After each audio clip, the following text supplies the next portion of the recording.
It's a passenger's worst nightmare. 1 minute, this Boeing 737 was cruising at 24,000 feet over Hawaii. The next, it had lost 1/3 of its roof. Only one person died in this bizarre incident, but the remaining passengers must have thought their time had come. They owe their lives to luck and a skillful flight crew.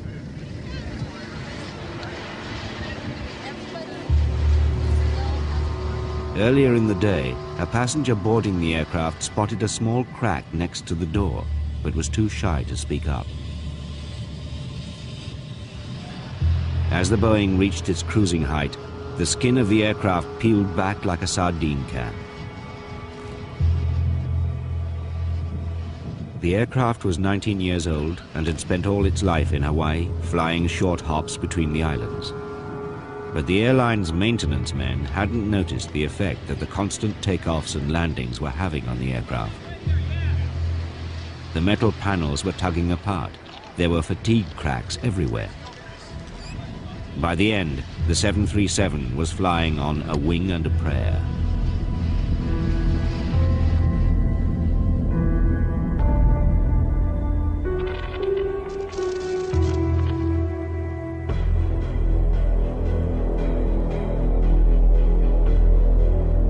It doesn't matter how well an aircraft is designed or how well it's flown if it's not looked after properly. Bad maintenance is a significant cause of air disasters. For the airlines, the commercial pressures are now so great that any aircraft on the ground is an aircraft that's not earning money. It's a difficult balancing act, and airlines get it wrong at their peril. Everyone knows that a plane crash can bring even the richest airline to its knees. This Boeing 737 is in the hangar for an HMV, a heavy maintenance visit that happens once every 5 years. It's a complete strip-down, almost to bare metal. The potential for one tiny mistake with disastrous consequences is immense.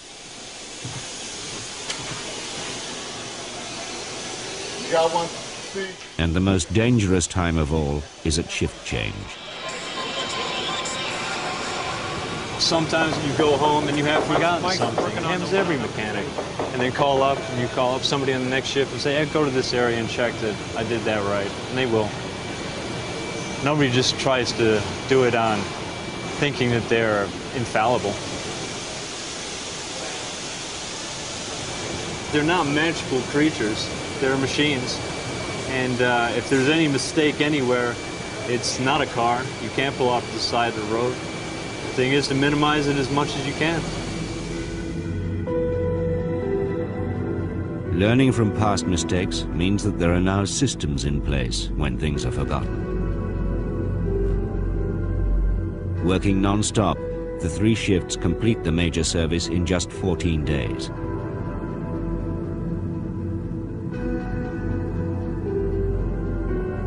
Maintenance is a pure loss. A plane sitting on the ground, it has not got a person sitting in a seat, they're not making any money. At a large airline, it seems like money is no object. You have a component in front of you, it's this big, it doesn't look very important, but it's more than your yearly salary. The tiniest screws we have on the plane cost over $1.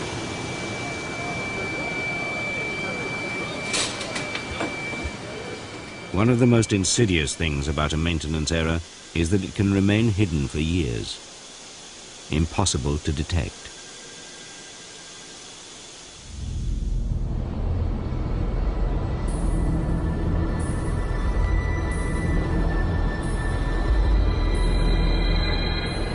On August the 12th, 1985, Japanese Airlines Flight 123 waited at Tokyo Airport for the evening flight to Osaka. It was a religious holiday.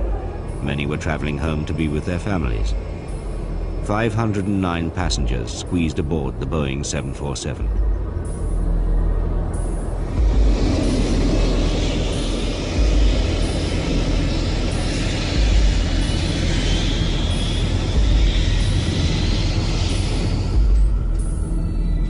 13 minutes later, at Tokyo's air traffic control center, an emergency signal began to flash alongside the plane's image on the screen. Oh, Tokyo, Japan Air 123, request from immediate travel.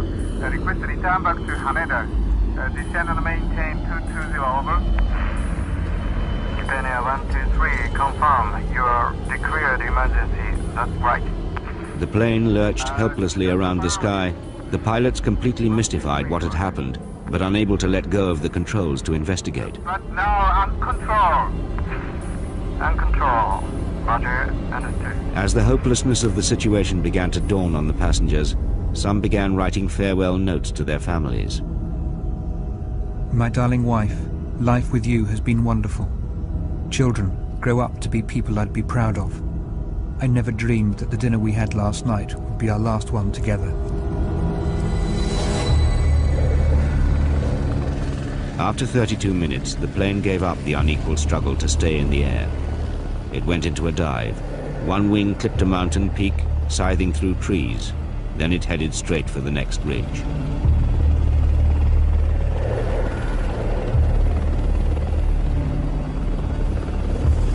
"520 people died, the worst single plane crash in history.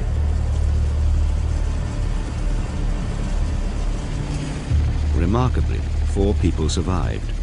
One of them was this flight attendant. A 12-year-old girl was found wedged in a tree, still alive, nearly a day after the accident. Flight 123 was an internal Japanese flight, and so foreign investigators wouldn't normally have been involved. But it happened shortly after the mysterious disappearance of an Air India 747 over the Irish Sea. Alarmed at this second loss of a jumbo jet within weeks, the NTSB pressed the Japanese to allow them in. We knew the airplane in Japan had a structural problem, and that brought into question the safety of the 747. Was there a generic flaw that we didn't know about? I believe at the time there were like 650 of them flying worldwide. That put a tremendous pressure on the United States, Boeing, FAA, NTSB, to find out if there was a generic flaw that needed to be fixed. If we grounded the 747 because it had an unknown flaw, we would have had a serious international problem in transportation. So we were trying to find out what happened in Japan very quickly. The first clue to the cause came days later. An amateur photographer had snapped the stricken plane as it passed overhead. Computer enhancement of the photograph appeared to show that a large part of the tailplane, including the rudder, was missing.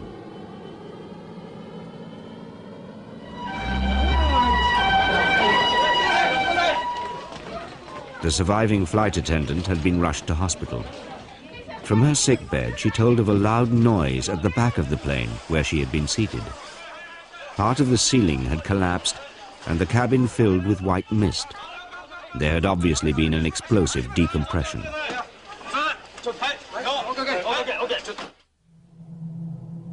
Ron Schleid paid his first visit to the site. It was an appalling scene, even for an experienced investigator. It's a very difficult accident site. All these sharp mountains, they're different than the mountains in the United States. They're very steep, they're very sheer. The airplane was scattered amongst these sharp peaks and valleys. Early on, the Japanese people arranged memorial services and visits by family members to the accident site. All over the site, there were little religious shrines that had been built with little stones and things piled up, and then there would be a picture or a keepsake, a medal or something, and then there was the offerings there. There would be food and fruit. Those were scattered throughout the accident site. And the other thing that did happen while we were there, they were bringing the family members by helicopter overhead. They weren't bringing them into the site. Occasionally these helicopters would come over, hover real high, and then they were dropping flowers onto the accident site. So it was very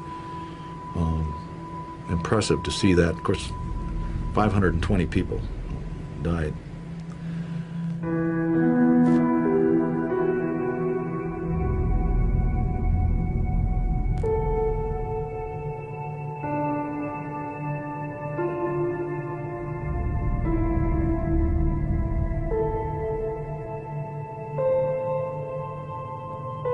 The investigators were working in the most difficult conditions they had ever met.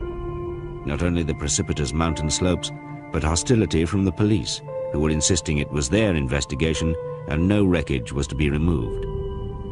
Feelings ran high against Boeing. The Japanese were extremely cautious about letting Boeing. They didn't want Boeing to be there, certainly unescorted.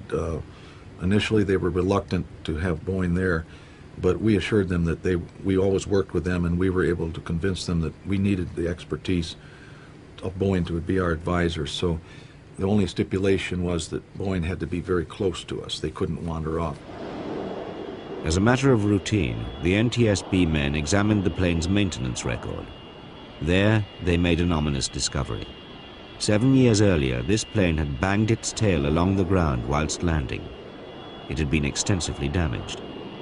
Boeing maintenance men had been called in to repair it. The critical repair they'd made was to the rear pressure bulkhead. The bulkhead, which resembles a huge metal umbrella laid on its side, stops pressurized air escaping from the back of the cabin. It had been cracked in the bad landing, so the Boeing men had riveted on a new section. Part of our team was a fractures mechanics metallurgist, what they call a national resource specialist, Tom Swift, who worked for the FAA. He didn't go to the accident site. He was not the type he just didn't go to the accident site. He was there to help us. And we studied the repair documents as to how it had been repaired and came up with some theories. One theory was that if the rivets weren't put in properly, and instead of being 2 rows of rivets taking up the 2 pieces of metal, if they weren't put together right, only 1 row of rivets, that would be half strength. It would have half the strength. Well, Mr. Swift had the ability to make calculations on what this meant. His analysis was that if this wasn't put together right and it was 1 row of rivets, that joint would fail at a certain predicted number of takeoffs and landings. Every time the airplane takes off and lands, it's pressurized. It flexes the metal. But his calculations were very close, within 5% of what that airplane had actually flown since the repair. So we had a pretty good suspicion what to look for. So the next day when we went to the accident site, we definitely focused on the tail. It became obvious all of a sudden that this joint had been put together improperly, that there was only 1 row of rivets taking up 2 pieces of these metals. That means it was half strength, and it failed at the time it would have been predicted to fail by Tom Swift's calculations. What we call that in the business is finding the golden nugget. The Boeing maintenance men had botched the repair. They'd only fastened the new piece of bulkhead with a single row of rivets. The bulkhead was therefore only at half strength. Over the years, the numerous takeoffs and landings had weakened this single row of rivets. Tiny fatigue fractures had spread out from behind each rivet.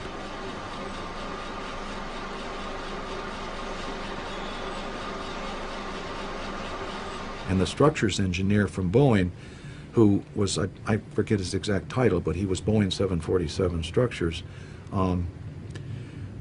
reacted, as you would expect, very upset and concerned, because this repair and this design and everything was his responsibility at Boeing as the structures primary person for Boeing. It was very emotional time. It was for all of us, but certainly for him, because the realization that the people that did this repair after the accident had put it together wrong, and it was really why the airplane came down. It was very emotional, and he got very upset, and I understand why. 13 minutes into the flight, as the plane reached maximum pressure, the tiny fatigue fractures growing behind each rivet finally joined up. The pressure bulkhead shattered like a plate. Air from the pressurized cabin blasted through into the tailplane and blew it away, rudder and all. The plane's 4 hydraulic lines all meet in the tail and were torn out. precious hydraulic fluid bled away into the atmosphere. The pilots never had a chance. The Japanese engineer who had sanctioned the repair committed suicide. Boeing later made a full public apology for their mistake. 4 years later, an almost identical situation was to arise on the other side of the world that would present the pilots with another mission impossible.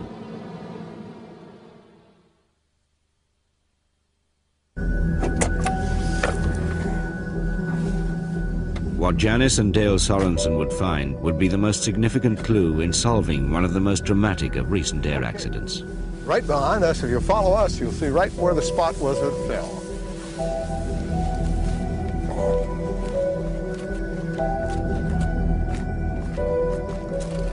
I think it was just right in here, wasn't it? Yes, Yeah, I believe it was. Yes, it was. Yeah, because the Right combine here. was there. Right here. Yeah, this is the area. Right in This here, spot. give or take maybe 50 feet, 75 feet. Sitting in first class, catching a ride home to Chicago, was a United Airlines senior DC-10 captain, Denny Fitch. We were at 37,000 feet. It was a lunch flight, and after lunch had been served, a cup of coffee was placed in front of me, and at that time they took that opportunity to turn the short subject on to watch. And very shortly after that time frame, there was a loud, muffled explosion. It wasn't a subtle thing, it was very abrupt and very loud. It was not long after Pan Am 103 was downed over Scotland by a terrorist bomb, and I thought a bomb has gone off, and we're all gonna perish at this point. I never even gave it a second thought. I just sat down on the floor and held on because I didn't know what it was. I was kind of sitting sideways in the seat and had a cup of coffee in my hand. And as soon as the engine blew, with the explosion, Bill grabbed the controls. So, okay, that's taken care of. He's going to fly the airplane. At first, it seemed to be an engine failure.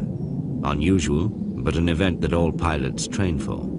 To lose an engine in a commercial airplane, probably that's the most trained maneuver we do in our simulators for emergency practice. And I know that our pilots are extremely proficient at operating in this fashion if it becomes necessary. And it wasn't because of that confidence in the pilots. You don't run to help. It's not necessary. They're trained for it. I've never lost a jet engine in flight. I've been flying jets since 1968, never had an engine fail. But still, through the training we had, you just follow the procedure. And the procedure is he flies the airplane and we shut the engine down. And so that's what we started to do. And while we're in that process, then we begin to realize that the situation was worse than we thought. Now the goddamn elevator set somewhere. Very little elevator arc rudder. Shit. Al, you want me to smooth this elevator fuel lacquer? Yeah, do whatever you can. Oh shit, now the nose is coming up. Sing it. As the aircraft appeared to be out of control, Denny Fitch offered his help to the captain, Al Haynes. When I looked forward, I looked over the engineer's shoulder, and on the panel where they keep all the hydraulic equipment, or gauges for it, we have 3 hydraulic systems that are in the aircraft main systems. And all 3 quantity gauges and all 3 pressure gauges were indicating 0. Now that's an occasion you will only see on the ground at the gate with the engine shut down. My name's Al. I'm Al Haynes. Hi, Al. Denny Fitch. How you doing, Denny? Yeah, tell you what, we'll have a beer records on that. Well, I don't drink, but I'll sure you should have one. Little right turn. Little right turn. Little right turn. All right. The first officer and the captain were both pushing on the control yoke trying to get the nose down because it was climbing and they wanted to get the nose down.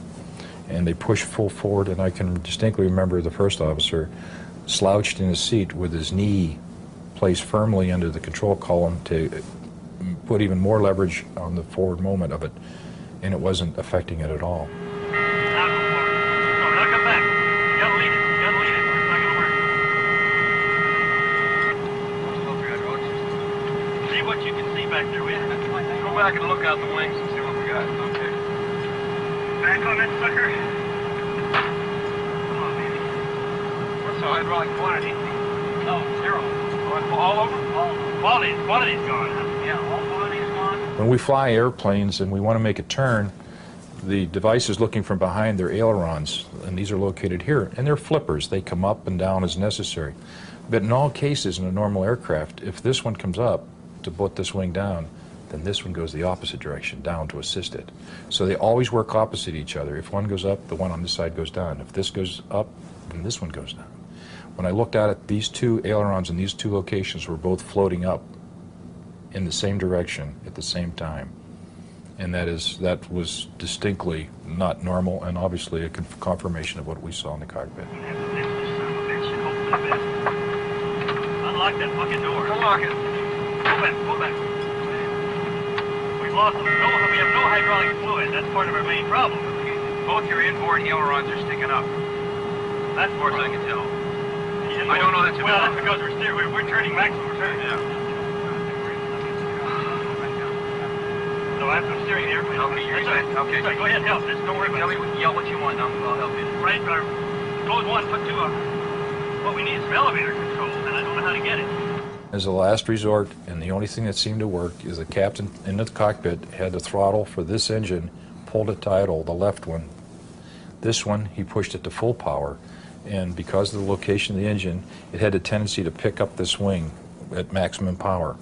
And he was having a terribly difficult time doing that because the number 2 engine, its throttle, because of the explosion and the way it failed, it jammed in the upright position. So it became an obstacle for him to operate around the other 2 throttles. I saw how difficult it was for him to do all this, and I wasn't doing anything at the time, and I said, "Captain, would you like me to do your throttles for you?" To which Captain Haynes replied, "Yes, please do that." It just was kind of natural for him to just step in and start doing the throttles, which ended up being what flew the airplane. Just as in Japan 4 years earlier, the plane had lost all hydraulics and flight controls. Denny Fitch thought it might be possible to maneuver the DC-10 using engine thrust. If I wanted to go to the right, I'd reduce thrust on this engine, increase thrust on this engine, and by pushing harder on this side, the airplane would tend to go this way. Of course, the opposite was the problem. Our airplane wanted to go right all the time, and we didn't want it to. So I had to keep more power on this engine and less on this engine just to counteract this tendency to want to go this way. I was trying to keep the wings level. As well as wanting to bank to the right, the aircraft was lunging through the sky in what's called a phugoid. The airplane would go like in a sine wave. It would climb, change direction, descend, then it would climb. And those magnitudes of those efforts up and down would be at 2,500 feet per minute on average, and the cycles seemed to operate at about a minute apart. So you'd finish one at the top, and then it would start down, and then you get to the bottom after a minute, and it would go back up again. As Denny Fitch managed to control the direction of the aircraft, the crew found themselves heading for the small town of Sioux City, Iowa. United 232 Heavy, Sioux City. We have no hydraulic fluid, which means we have no elevator control, almost done, and very little aileron control. I have serious doubts about making the airport. He was about 40 miles northeast of Sioux City, which is just farmland out there. And he was just making big right 360s, losing altitude the whole time. The plane was totally uncontrollable at this point.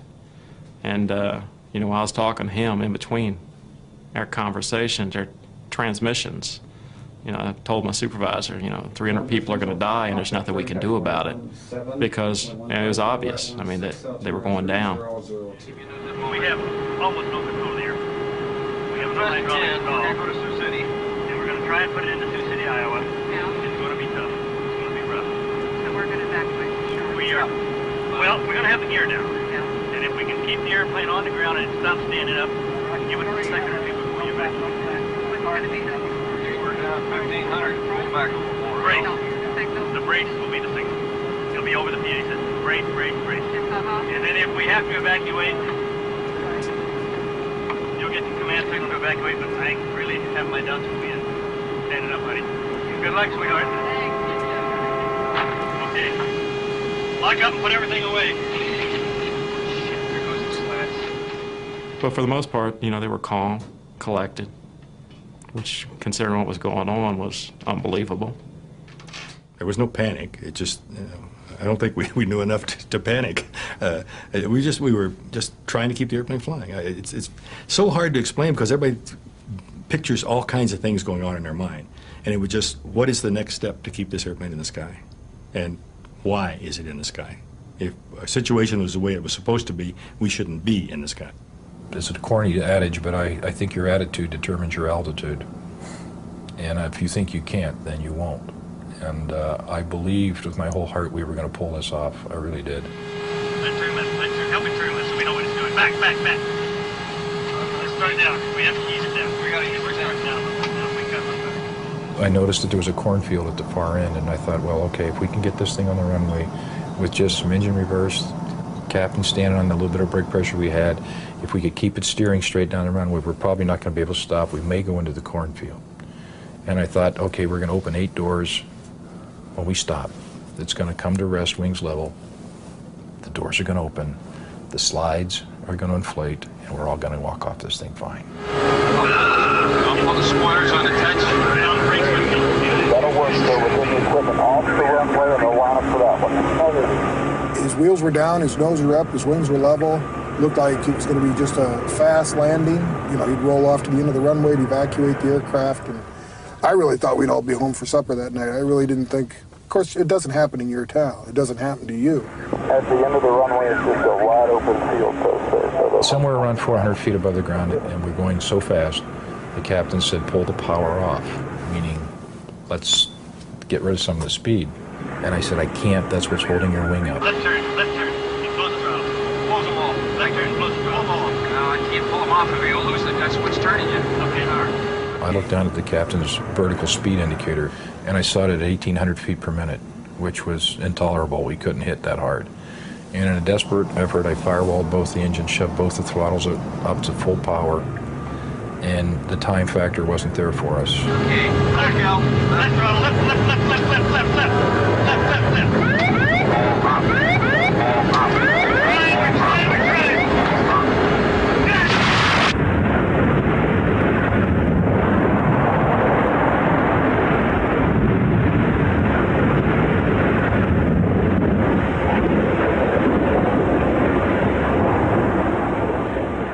Everybody saw the airplane on final, and it's like, man, he's going to make it. And I mean, everybody was just stunned when it hit. I mean, we couldn't believe it. It was like slow motion. I mean, the plane was probably going 220 knots, and we knew it was going to hit hard. But we expected him to make it. For 30 minutes, I've built up inside me this wall saying all these people are going to die, and then all of a sudden they're all going to live. And then think again, suddenly they're all going to die again. And I just felt like my heart had been ripped out.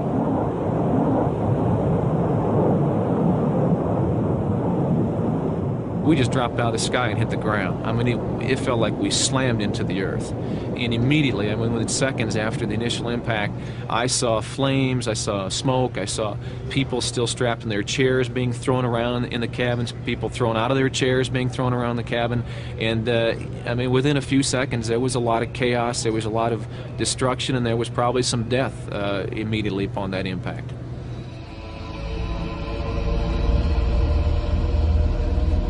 I saw the corn stalks going by Captain Haynes' window. And the strangest thought crossed my mind is, my God, they really do grow up that tall in Iowa. And of course, the bad news was that a normal DC-10 captain sits 22 feet in the air. And I know they didn't grow it that tall. So I knew that something bad had probably happened to our undercarriage, our landing gear. I remember tearing of metal. I remember now very loud, shrieking engine noise. Noises that you've never heard before and you hope you never hear again. It was horrendous. These strange, shrieking noises. And we went straight ahead for a period of time, and then we veered to the right into a soybean field. And it's almost as if somebody had kicked you from behind, and you could feel your body, your whole body went forward as if you were going over the top. When we started to go over, I was like, I don't want to do this. I know this airplane is starting to roll. I felt heat, humidity, and debris, and after that it was just one of the most, I can't begin to describe in words how violent it was after that. I couldn't hear anything, I couldn't feel anything, I couldn't smell anything. Nothing was working except my mind. It was like total body detachment or being in a protective cocoon. I then realized that 2/3 of me was suspended in fire, and I felt this is it. This is how I'm going to go. This is how I'm going to die. And it was the most incredibly peaceful moment I've ever known. That I was in no pain, I had no fear anymore. It was total peace. Get to the plane crash. Get to the plane crash.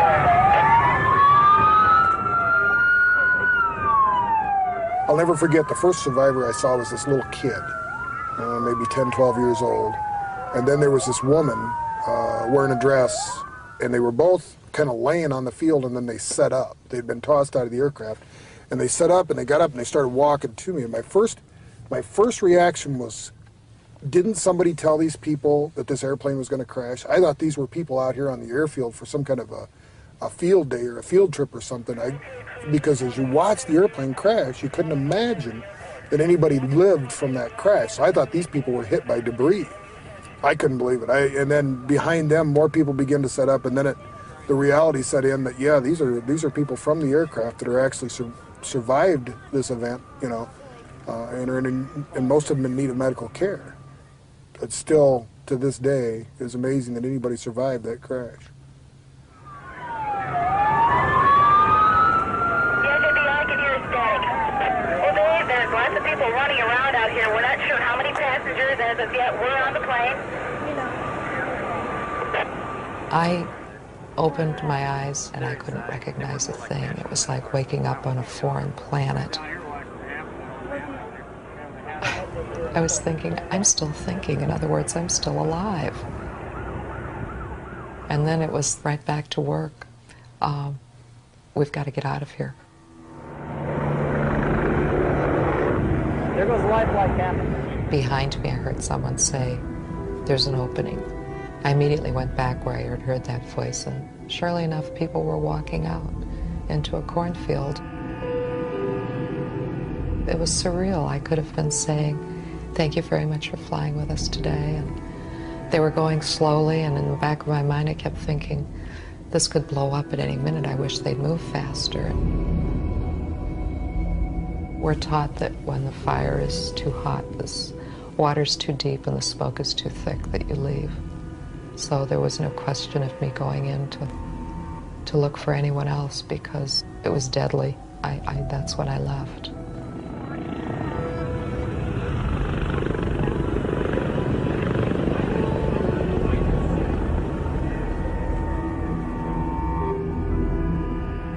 The seriously injured were separated from the walking wounded. There was no trace of the flight crew. They didn't find us for 30 minutes because the thing was such a big mess that they didn't think it was an occupied portion of the airplane. They thought it was the avionics compartment where all the radio gear was, because all you could see were wires and cables. We came to rest inverted, and our second officer in his position had a hole.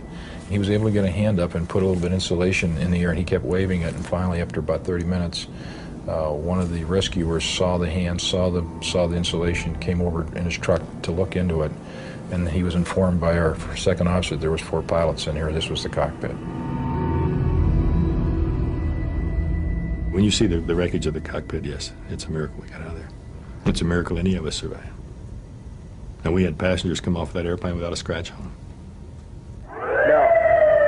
Out of 285 passengers, 184 survived the Sioux City crash. I was told that I was touch and go for quite a bit of time during the night. The next morning, my wife and child came over, my youngest child came over, and when she came into intensive care, I asked her 2 questions, and I said, did I make the runway? And she said, yeah, you made the runway, because I knew our salvation was there. That's where the equipment was, and if we were going to live, we had to make the runway, so it meant everything to me. And the second question I asked her, I said, is everybody else okay? And she started to cry, her eyes filled with tears, and I had my answer. And I think I cried for 3 days on and off. It was just terrible. The survivor's guilt was incredibly bad. I really wanted to die so that they could live. I would make the trade with God so they would survive. It meant everything to me, and it just wasn't to be. I can't play God, I guess.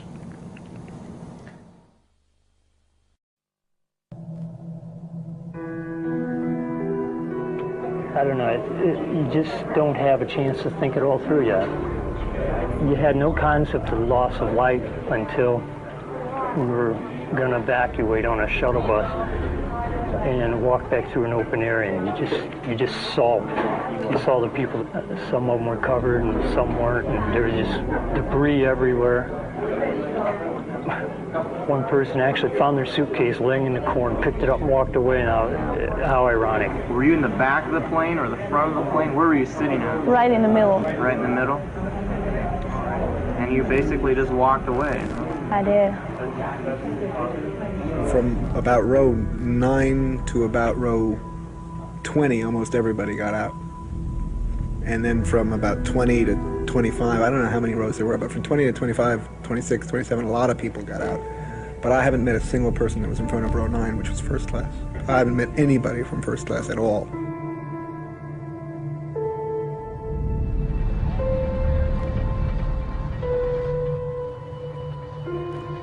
Before the National Transportation Safety Board investigators could start work, the rescue teams had to clear the charred wreckage of bodies.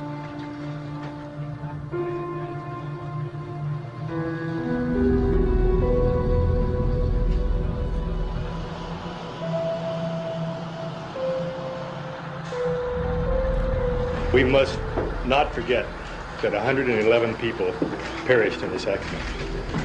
And to their families and their friends, I would like to say that this crew, and in fact the entire industry, is dedicated to finding the cause of this accident, so maybe we can never have it happen again. The NTSB investigator in charge, Bob McIntosh. The wreckage was spread out all over the airport for probably the better part of 3/4 of a mile. And the airport was covered with crops in the growing areas. Consequently, the wreckage was embedded in a cornfield, which was a bit surprising for us. We just had not thought about that for an airport situation. And we were able to immediately see the initial impact points of the aircraft at the end of the closed runway where it landed, and follow up to where the cockpit section was and up to the tail section, and then this large section of fuselage that was over on the side. Now this is what we call a core engine. Then up in front, I told you to look at that fan up at the other engine, and I took this and pointed at it and said, you're going to see what's missing now. That whole fan area is missing.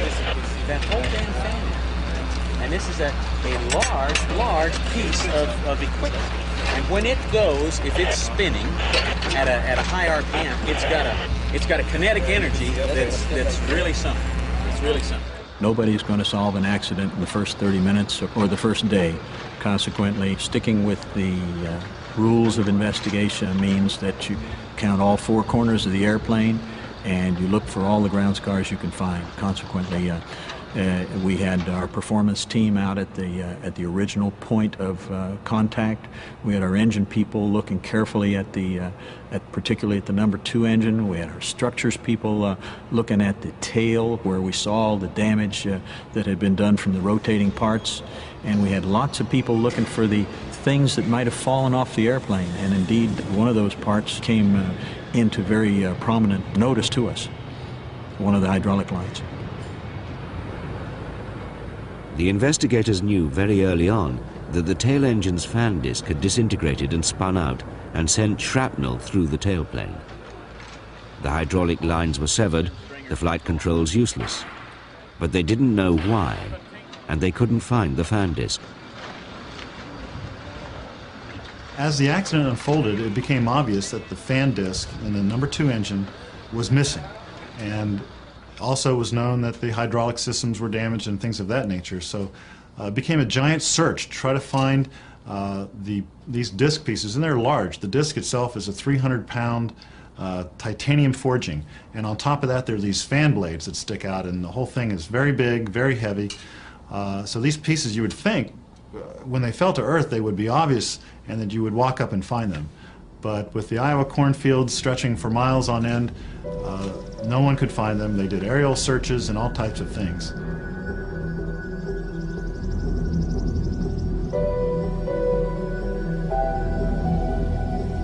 They have jet planes flying over with radar looking for it. And there was jets flying over this area, right above the corn, big jets. 3 months after the crash, Janice Sorensen found the vital clue as she was combining her corn. I just backed the combine up, then I could see some of the blades protruding out, and I started crying because I knew how important it was. One more. This was a hole. I come across the combine, and the combine that was resistance was backed up, and I thought, oh my gosh, this is it. This is it. I couldn't believe it. So I came to the house. Dad had gone to town with a load of corn, and then I called the sheriff's office and talked to Jerry Clark and told him. And he said, "Did you really find it?" And I said, "Yes." And he knew I was really emotionally upset, so he said, "Take a Valium and sit down, and we'll be right out." General Electric, the engine manufacturers, had offered a reward for any parts found by the local farmers. We washed off the fan disc at the turkey shed. And I said, "What's this?" And it was a bolt that had been sheared off. He says, "That's $500. He says, "Don't throw that away." The Sorensens found engine parts that earned them $120,000 in reward money, but they gave most of it to charity. The broken fan disc, similar to this new one, was examined by the NTSB's senior metallurgist, Jim Wildey. In order to find out how the fan disc broke, it's simply a fractographic examination. That means looking at the fracture surface, trying to find the details of the fracture that lead an investigator or an experienced eye to follow the features back to an origin area. On the fan disc, the features were very easy to read. There was a radiating pattern that stemmed or emanated right from the bore of the disc, the hub portion of it. And in that area we could see there was a pre-existing fracture region that was the source of the cause of the fracture for the fan disc. This type of defect is called a hard alpha inclusion, and it's referred to as hard alpha because it's a very brittle and very hard defect inside the material. Jim Wildey didn't understand why there should be a defect when there were several inspections of the disc during the manufacturing process. The titanium material is subject to a large number of inspections. During the manufacturing process, before they even make a part, the billets, these elongated ingots, are ultrasonically inspected. Unfortunately, if the defect that you're looking for is right adjacent to the surface, the ultrasonic inspection isn't really capable of detecting that type of anomaly. After extensive examination, the flaw in the rotor disc was found to be the size of a grain of sand. It had been sitting in the disc since it was manufactured 17 years before the day of the crash. It's a very surprising realization that something as small as a very small grain of sand can bring down an airplane as big as a major transport aircraft. But in the knowledge of metallurgy and the knowledge of rotating parts, it proved to be a possibility that became a reality.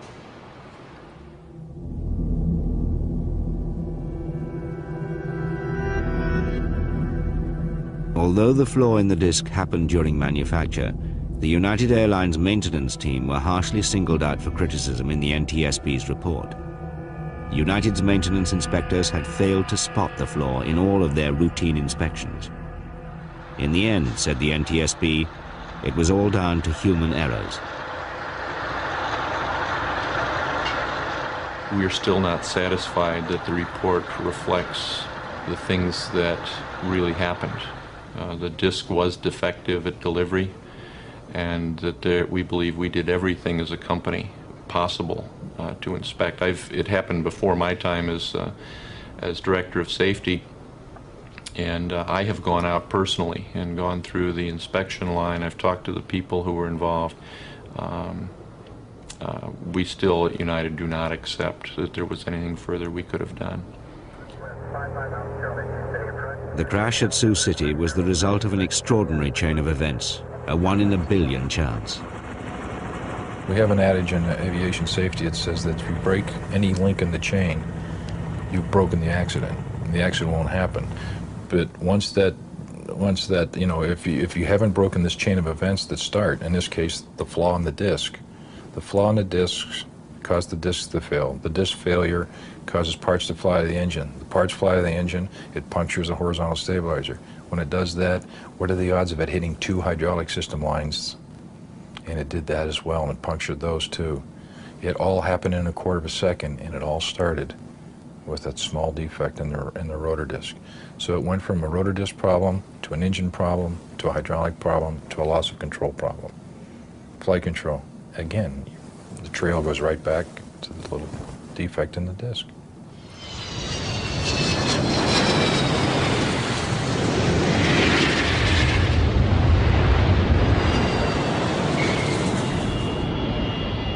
Today, Al Haynes is retired, and Denny Fitch still flies for United Airlines. For the flight attendant, Jan Brown, the crash led to a personal crusade. As she prepared the passengers for the emergency landing at Sioux City, she went through the standard procedure, showing each mother how to hold their child firmly on the floor in front of them. On impact, all the children were thrown forward as far as 15 rows away. One small boy died. That little boy would be alive today if he'd been in a seat. But because the FAA says children under 2 can fly for free and sit on a parent's lap, that's what we have. I guess at one point I probably did go through a certain amount of survivor guilt. But and I did realize that I was still here for a purpose. And that purpose is to see that all passengers are safe on airplanes, not just once they've arrived at the golden age of 2. And I will pursue it tenaciously and relentlessly until the FAA mandates it.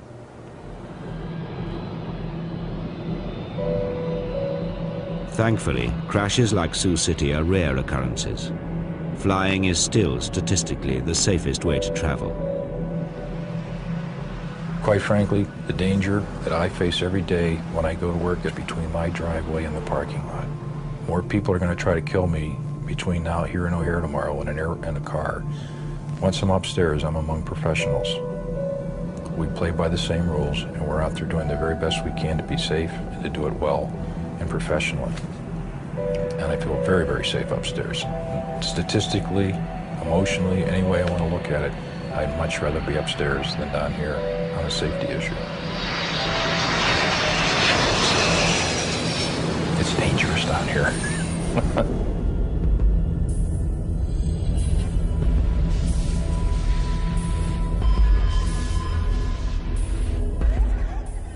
Next week's Black Box finds out what happens when the pilot's to blame at the same time, 9 o'clock. The book Black Box costs $14.99 and is available from most bookshops.